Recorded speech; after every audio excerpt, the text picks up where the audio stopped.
In the previous videos in this particular chapter, we looked at converting the units of this particular drawing, which is our converting units.dwg file. Now, what you might want to do is once you've converted the units and set everything up the way that you want it to be, you might want to save this drawing as a template file, a DWT file. Now, the reason you might use a template file is purely because you then standardize on all the settings. You don't actually have any content in a template file, apart from perhaps a title block, a proprietary title block that might be company specific or project specific. So what you might do with the converting units.dwg file is you might actually delete this rectangle. You don't actually need it anymore. So this rectangle might be deleted so that you can save back to a DWT file. So what I'm going to do there is I'm actually going to remove that rectangle. I'm going to delete it like so. And then you might just do a zoom extents. So just double click on the wheel of the mouse and that puts the UCS icon, the YX there in the bottom left corner of the screen.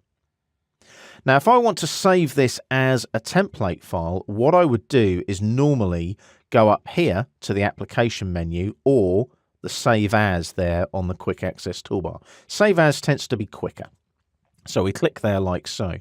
Now you'll notice at the moment it's trying to save back to a DWG file. So I've got all my settings in there, my units, my layers. You might have a proprietary title block in the layout tabs as well. So I'm going to go here and you'll notice there's the DWT. As soon as I select that, it tries to save it back to the default file folder that AutoCAD uses for templates. Now I'm going to save it back there. You could save it anywhere you like. It doesn't have to be in the template folder. You could save it to a folder on your laptop or your computer, for example. Now, the reason I'm going to save it into the template folder is because that's where AutoCAD automatically looks for templates. So I'm going to call this my, let's say, isometric template.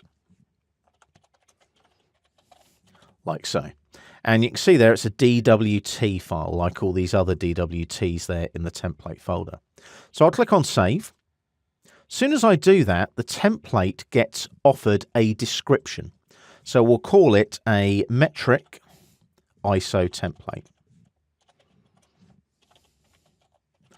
And we might also put there for training purposes, let's say. So get that all typed in nice and neatly.